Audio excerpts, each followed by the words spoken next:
Al hablar de la Segunda Guerra Mundial, es común imaginar las playas de Normandía, los bombardeos sobre Berlín o la devastación atómica de Hiroshima.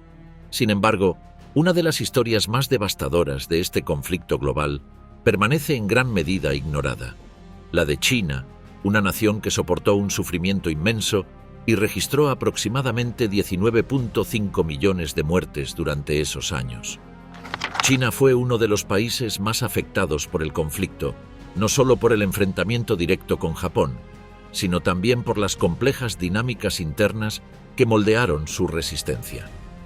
La enemistad con Japón alcanzó niveles de crueldad inusitados, mientras que las disputas políticas dentro del propio territorio chino agravaron las dificultades para hacer frente a la ocupación y la guerra. Esta historia, a menudo relegada a un segundo plano, es esencial para comprender la magnitud y el impacto real de la Segunda Guerra Mundial. El comienzo de la expansión japonesa, la invasión de Manchuria en 1931.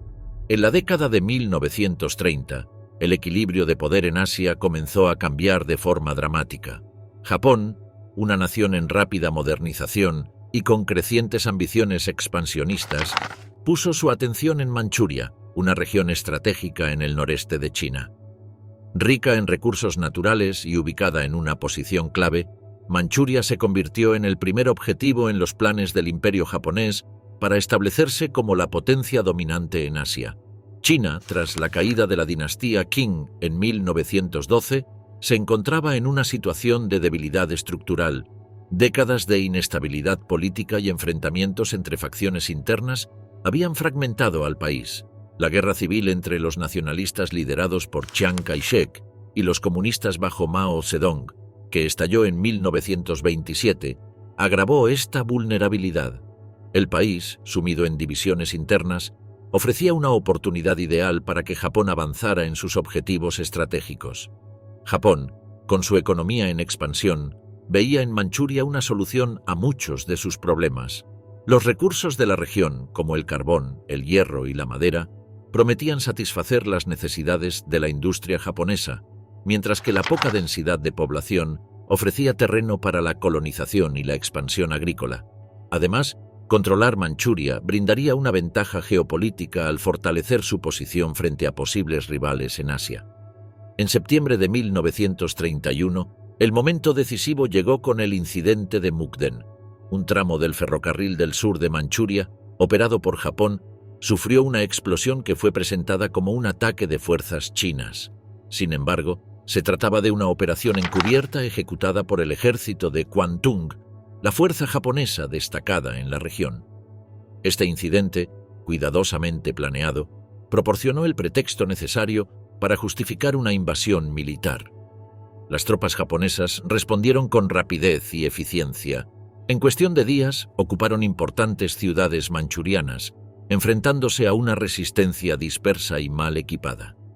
Para finales de 1931, Japón había consolidado su control sobre la región. En 1932, estableció el estado títere de Manchukuo, gobernado nominalmente por Puyi, el último emperador de la dinastía Qing. Sin embargo, el nuevo régimen no era más que una fachada para legitimar la ocupación japonesa. La invasión de Manchuria marcó un cambio significativo en las relaciones internacionales de la época. La Sociedad de Naciones condenó la acción y rechazó reconocer a Manchukuo como un estado legítimo, pero las medidas tomadas contra Japón resultaron ineficaces. Ante esta situación, Japón abandonó la Sociedad de Naciones en 1933, enviando un mensaje claro sobre su disposición a actuar unilateralmente para alcanzar sus objetivos. Este evento fue más que una simple anexión territorial, sentó las bases para una estrategia imperialista que se extendería en los años siguientes. Japón utilizó Manchuria como base para consolidar su poder militar y económico, mientras continuaba expandiéndose hacia otras partes de China. En el proceso, desafió el sistema internacional de la época, exponiendo la incapacidad de las potencias mundiales para frenar el avance de una nación decidida a reconfigurar el mapa de Asia. La ocupación de Manchuria fue, además, un golpe devastador para China.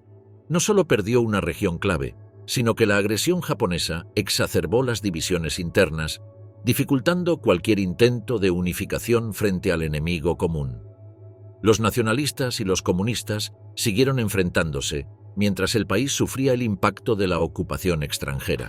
Aunque a menudo eclipsado por los eventos que ocurrieron en Europa pocos años después, el episodio de Manchuria marcó un preludio claro de los conflictos globales que estaban por venir. Fue un recordatorio temprano de cómo la ambición de una nación podía desestabilizar regiones enteras y desafiar el orden establecido. En este sentido, Manchuria no fue solo el escenario de una invasión, sino el primer acto de un conflicto que cambiaría el curso de la historia mundial. El incidente del puente Marco Polo y el inicio de la ocupación sistemática. El 7 de julio de 1937, cerca de Pekín, un enfrentamiento aparentemente menor entre tropas japonesas y chinas se convirtió en el detonante de una ofensiva a gran escala que cambiaría el rumbo de China. Conocido como el incidente del puente Marco Polo, este suceso marcó el inicio de la ocupación sistemática del norte del país por parte del ejército imperial japonés, consolidando las ambiciones expansionistas de Japón en Asia. Todo comenzó con un reporte de un soldado japonés desaparecido durante maniobras militares cerca del puente, un punto estratégico crucial que conectaba Pekín con otras regiones importantes de China. Las tropas japonesas exigieron permiso para registrar una aldea en busca del soldado, pero las fuerzas locales chinas, que controlaban la zona, se negaron. La negativa desencadenó un intercambio de disparos que rápidamente escaló a un enfrentamiento armado. Horas después, el soldado reapareció ileso, lo que generó dudas sobre si el incidente había sido fabricado deliberadamente como pretexto para justificar una intervención militar. El puente Marco Polo, además de su valor estratégico, representaba un símbolo del control chino sobre el norte del país. La respuesta militar de Japón, que no tardó en movilizar refuerzos hacia la región, evidenció un plan previamente calculado para aprovechar cualquier excusa y extender su dominio territorial. Lo que comenzó como una disputa limitada se transformó en una ofensiva metódica, con el ejército imperial asegurando posiciones clave en Pekín y sus alrededores en los días posteriores al incidente. La rapidez y contundencia del avance japonés puso de manifiesto la superioridad logística y tecnológica de sus tropas frente a las fuerzas chinas, que enfrentaban divisiones internas y carencias de equipo. La estrategia japonesa se centró en capturar rutas de transporte, como ferrocarriles y carreteras, que conectaban las principales regiones del país. Esto no solo fragmentó la capacidad de respuesta china, sino que también permitió a Japón consolidar su presencia militar en puntos estratégicos con relativa facilidad. El incidente marcó el punto de inflexión entre años de tensiones diplomáticas y un conflicto abierto. Pekín, como capital histórica, fue una de las primeras ciudades en caer bajo el control japonés. Sin embargo, la ocupación no se limitó a la toma de ciudades. Se trató de un esfuerzo sistemático por desarticular la estructura política y militar de China desde sus bases, asegurando el control sobre áreas que facilitaran el avance hacia el interior del país. El incidente del puente Marco Polo, aunque inicialmente local, fue el preludio de un conflicto más amplio. Representó la culminación de las tensiones acumuladas entre ambos países y la transición de Japón hacia una estrategia de expansión agresiva que definiría los años siguientes. Este evento, cargado de simbolismo y consecuencias prácticas, marcó el comienzo de una ocupación que cambiaría profundamente la historia de la región. La masacre de Nanjing, el horror innombrable. En diciembre de 1937, tras la victoria japonesa en la batalla de Shanghái, el ejército imperial japonés dirigió su atención a Nanjing, la entonces capital de China. La ciudad, que tenía un alto valor estratégico y simbólico, fue rápidamente rodeada y sometida a un asedio que culminó el 13 de diciembre con su captura. Lo que siguió fue uno de los episodios más oscuros de la Segunda Guerra Mundial, la masacre de Nanjing, un periodo de 6 semanas de asesinatos, torturas y violaciones que dejó entre 200.000 y 300.000 muertos. El avance japonés hacia Nanjing fue implacable. Las fuerzas chinas, diezmadas y desorganizadas tras su derrota en Shanghái, ofrecieron una resistencia mínima. Chiang Kai-shek, líder del Kuomintang, había trasladado el gobierno a Chongqing, dejando a la ciudad prácticamente desprovista de liderazgo. Las tropas restantes, muchas de ellas recién reclutadas y sin entrenamiento adecuado, carecían de coordinación y moral. Cuando los japoneses lanzaron su ultimátum el 9 de diciembre, exigiendo la rendición en 24 horas, las autoridades chinas no respondieron, sellando el destino de la ciudad. El 10 de diciembre comenzó el asalto japonés. Con una superioridad aplastante en logística y armamento, las tropas japonesas rompieron las defensas en pocos días. Cuando Nanjing cayó el 13 de diciembre, lo que siguió no fue una ocupación típica, sino una devastación completa. Soldados japoneses, sin supervisión efectiva de sus comandantes, desataron una ola de violencia indiscriminada contra soldados capturados y civiles por igual. Con la caída de la ciudad, las ejecuciones de prisioneros de guerra comenzaron de inmediato. Miles de soldados chinos, muchos de ellos desarmados o disfrazados de civiles, fueron reunidos en grupos y ejecutados sin juicio. Las muertes eran llevadas a cabo de forma masiva y sistemática. Algunos prisioneros eran fusilados, otros apuñalados con bayonetas y muchos decapitados. Un acto particularmente macabro fueron las competencias entre oficiales japoneses, quienes contaban cuántos prisioneros podían decapitar en un tiempo determinado. Estas competencias fueron incluso documentadas en periódicos japoneses de la época, como si fueran un deporte. Las ejecuciones no se limitaban a soldados. Cualquier hombre que pareciera sospechoso de haber combatido o que simplemente tuviera la mala fortuna de ser encontrado, era asesinado. Los cuerpos de las víctimas eran arrojados al río Yangtze o enterrados en fosas comunes. En lugares como la montaña Mufu, se estima que hasta 57.000 prisioneros fueron ejecutados en pocos días. Estas matanzas no respondían a ninguna lógica militar, sino a una voluntad de exterminio absoluto. Los civiles de Nanjing sufrieron el mismo destino brutal que los soldados capturados. Hombres, mujeres, niños y ancianos fueron asesinados sin discriminación. Se calcula que decenas de miles de civiles murieron durante estas semanas, víctimas de ejecuciones sumarias, bombardeos indiscriminados y actos de sadismo. Una de las características más impactantes de la masacre fue la violencia sexual. Durante las 6 semanas de ocupación, entre 20.000 y 80.000 mujeres fueron violadas por soldados japoneses. Las víctimas incluían niñas de tan solo 8 años y mujeres ancianas. Muchas de ellas eran asesinadas después para evitar que relataran lo ocurrido. Algunas fueron atacadas en presencia de sus familiares, quienes también eran ejecutados tras presenciar los abusos. No solo las mujeres fueron víctimas de estos actos. Niños pequeños y hombres jóvenes también fueron objeto de agresiones sexuales, algo que refleja la deshumanización total que imperaba entre las tropas japonesas. La falta de supervisión por parte de los comandantes militares permitió que estos crímenes se realizaran con total impunidad. Los testimonios de los pocos extranjeros presentes en la ciudad, como John Reib, describen una situación en la que la vida humana había perdido todo valor. Además de las matanzas y los abusos, las tropas japonesas saquearon Nanjing sistemáticamente. Hogares, negocios y edificios gubernamentales fueron despojados de sus bienes. Lo que no podía ser llevado era destruido. Muchas partes de la ciudad fueron incendiadas, reduciendo barrios enteros a cenizas. Los templos, escuelas y hospitales no fueron respetados, y quienes intentaron refugiarse en ellos fueron igualmente atacados. Las infraestructuras clave de la ciudad, como puentes y carreteras, quedaron inutilizables. Lo que alguna vez fue una vibrante capital, se convirtió en un lugar de desolación absoluta. El río Yangtze, que antes representaba una fuente de vida para la región, se convirtió en un cementerio improvisado, con cadáveres flotando en sus aguas. La masacre dejó cicatrices profundas en los sobrevivientes. Las familias fueron destruidas y los pocos que lograron escapar con vida quedaron marcados física y psicológicamente. Los relatos de los testigos extranjeros, incluidos diplomáticos y misioneros, documentaron las atrocidades, aunque muchas de estas historias no se conocieron ampliamente hasta después de la guerra. John Reib, un hombre de negocios alemán y miembro del partido nazi, estableció una zona de seguridad en Nanjing que salvó a miles de personas. Sus diarios detallan los horrores que presenció y sirvieron como prueba crucial en los juicios de posguerra. Sin embargo, incluso en la zona protegida, los soldados japoneses cometieron incursiones para llevarse a personas y ejecutarlas. Experimentos biológicos y atrocidades japonesas, la ciencia al servicio de la barbarie.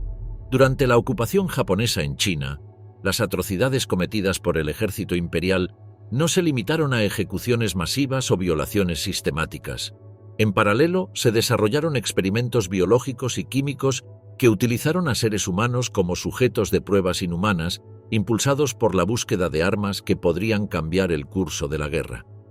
Estos actos fueron ejecutados principalmente por la infame Unidad 731, una organización secreta dedicada a la investigación de guerra biológica y química, encabezada por el médico militar Shiro Ishii.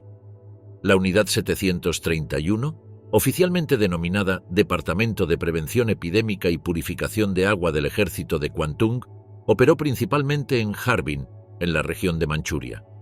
Fundada a principios de la década de 1930, su propósito oficial era investigar enfermedades y desarrollar métodos para proteger a las tropas japonesas.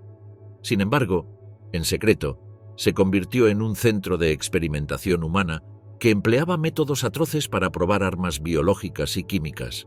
Se estima que entre 3.000 y 12.000 personas fueron utilizadas como sujetos de prueba en los laboratorios de la Unidad 731 y sus instalaciones relacionadas.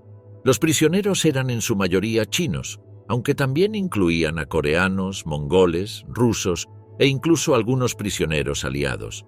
Estas víctimas, deshumanizadas por sus captores, eran denominadas con el eufemismo marutas o troncos, para borrar cualquier referencia a su humanidad.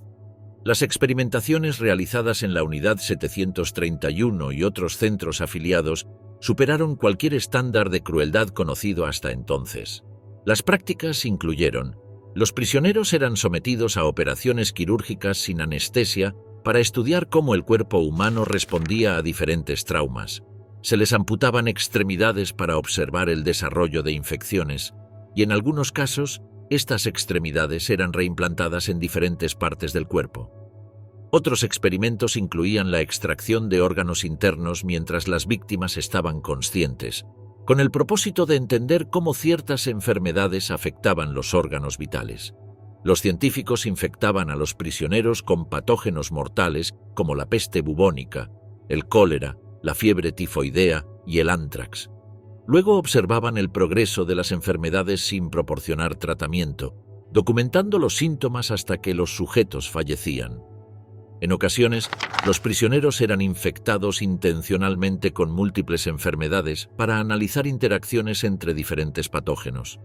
Para estudiar la resistencia humana al frío extremo, los prisioneros eran expuestos a temperaturas bajo cero, congelando sus extremidades hasta que desarrollaban gangrena. A menudo los investigadores trataban de reanimar las extremidades congeladas sumergiéndolas en agua caliente o golpeándolas repetidamente para restaurar el flujo sanguíneo. Estos experimentos pretendían ayudar al ejército imperial a entender cómo tratar a los soldados expuestos a climas extremos. La Unidad 731 desarrolló armas biológicas destinadas a ser utilizadas en el campo de batalla. Entre las más mortíferas estaban las bombas de pulgas infectadas con peste bubónica, diseñadas para liberar insectos portadores de enfermedades en áreas pobladas. Estas bombas fueron probadas en ciudades y aldeas chinas, causando epidemias devastadoras. También se probaron bombas químicas que dispersaban gases tóxicos o defoliantes para destruir cultivos, con el objetivo de provocar hambrunas masivas entre la población enemiga. Los prisioneros eran sometidos a condiciones extremas de privación de alimentos, agua y sueño para analizar los límites de resistencia humana. También se realizaron pruebas de tortura para estudiar cómo los seres humanos respondían al dolor extremo y a la presión psicológica. Las armas biológicas desarrolladas en la Unidad 731 no se limitaron a los laboratorios. Fueron utilizadas en ataques directos contra la población civil china, convirtiendo el país en un campo de pruebas a gran escala. En una de las operaciones más conocidas, aviones japoneses lanzaron bombas que contenían pulgas infectadas con peste bubónica sobre aldeas en Zhejiang y Changde. Estas epidemias propagadas artificialmente causaron la muerte de cientos de miles de personas, demostrando el potencial destructivo de estas armas. Con la derrota inminente de Japón al final de la Segunda Guerra Mundial en 1945, Shiro Ishii ordenó la destrucción completa de las instalaciones de la Unidad 731 y el asesinato de los prisioneros sobrevivientes para eliminar cualquier evidencia de las atrocidades cometidas. Los complejos fueron incendiados y los documentos relacionados con las investigaciones fueron enterrados o destruidos. Sin embargo, no pudieron borrar todos los rastros. Los testimonios de antiguos empleados, documentos recuperados y restos humanos encontrados en los sitios de experimentación revelaron la magnitud de los crímenes. Resistencia china y alianzas internacionales. La resistencia de China ante la invasión japonesa marcó un momento crucial en la Segunda Guerra Mundial, ya que su capacidad para mantener el conflicto activo tuvo un impacto significativo en la estrategia del eje. Bajo el liderazgo de Chiang Kai-shek, las fuerzas nacionalistas se retiraron al interior montañoso de China, mientras los comunistas, encabezados por Mao Zedong, resistían desde su base en Yan'an, al noroeste del país. A pesar de las enormes dificultades, la determinación de China para no rendirse jugó un papel clave en la configuración de los eventos internacionales. Cuando Japón capturó Shanghái y Nanjing, parecía que la resistencia china estaba condenada al fracaso. La retirada de Chiang Kai-shek hacia Chongqing dejó al gobierno del Kuomintang lejos de las líneas de frente, pero aseguró la continuidad administrativa y militar del Estado chino. Desde su posición en el interior, el Kuomintang organizó la defensa mientras el Partido Comunista Chino, utilizando tácticas de guerrilla, acosaba a las fuerzas japonesas en las regiones ocupadas. Aunque las rivalidades entre comunistas y nacionalistas seguían presentes, la amenaza común que representaba Japón unificó temporalmente sus esfuerzos. Esta resistencia combinada no solo ralentizó el avance japonés, sino que también impidió que Japón consolidara su control total sobre China. En los primeros años del conflicto, la guerra entre China y Japón permaneció relativamente aislada del escenario global. Aunque la Unión Soviética proporcionó asistencia limitada a China, incluyendo armamento y entrenamiento militar, las potencias occidentales se mantuvieron al margen, concentradas en las crecientes tensiones en Europa. Estados Unidos y Gran Bretaña expresaron simpatía por la causa china, pero no ofrecieron apoyo militar directo. Sin embargo, el conflicto chino-japonés sentó las bases para un enfrentamiento más amplio en Asia, que finalmente involucraría a las potencias mundiales. Si China se hubiera rendido en 1938, Japón habría asegurado una posición estratégica sin oposición, permitiendo una expansión rápida hacia el sudeste asiático, la India británica o incluso un ataque más agresivo contra la Unión Soviética. La resistencia china no solo desafió este escenario, sino que obligó a Japón a gastar recursos significativos en un conflicto prolongado, debilitando su capacidad para operar en otros frentes. El ataque japonés a Pearl Harbor, el 7 de diciembre de 1941, marcó un punto de inflexión tanto para China como para el resto del mundo. En un esfuerzo por neutralizar la flota del Pacífico estadounidense, Japón llevó a cabo un ataque devastador que destruyó gran parte del poder naval de Estados Unidos en la región, matando a 2.438 personas e hiriendo a 1.178.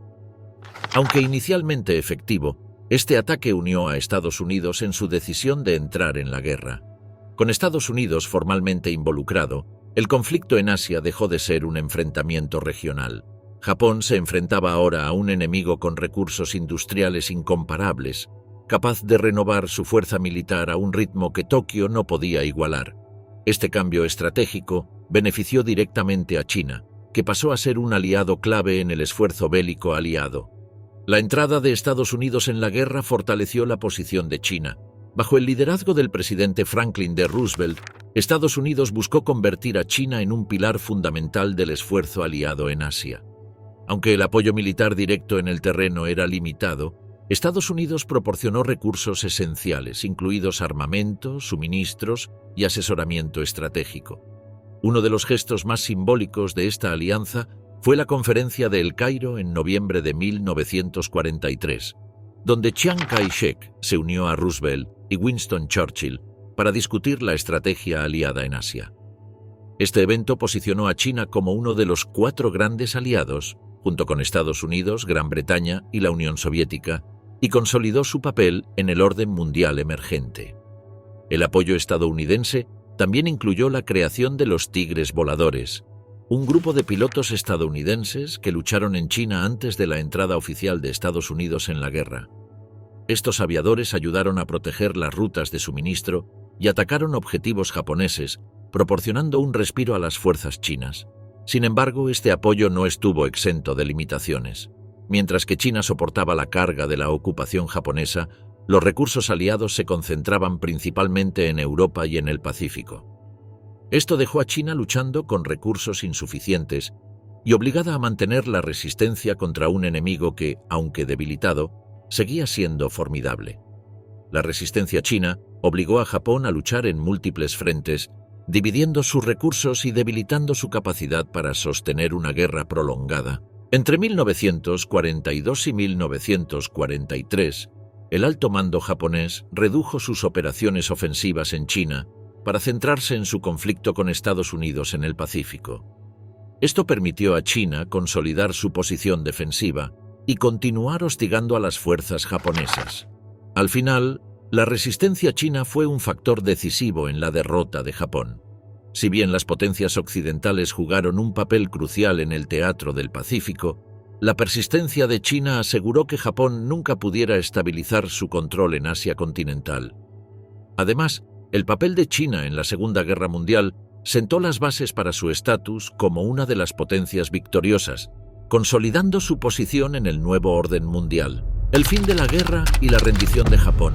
En agosto de 1945, después de casi una década de conflicto en Asia y 4 años de guerra total en el Pacífico, Japón enfrentaba un escenario desesperado.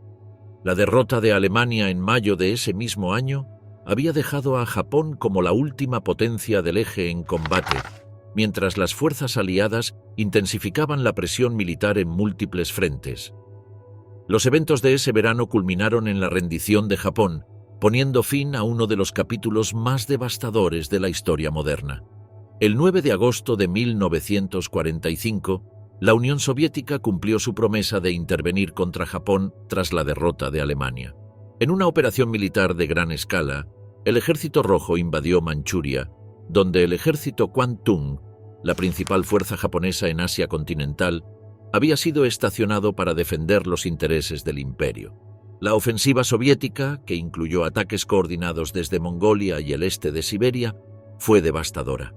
Con armamento superior y una estrategia cuidadosamente planificada, los soviéticos avanzaron rápidamente, destruyendo líneas defensivas y capturando grandes extensiones de territorio en cuestión de días. El colapso del ejército Kwantung no solo privó a Japón de su bastión en el continente asiático, sino que también desmoralizó al alto mando japonés, que se enfrentaba a la pérdida total de su capacidad para mantener la ocupación de Manchuria y Corea. Mientras Japón lidiaba con el avance soviético en Manchuria, sufrió un golpe aún más devastador.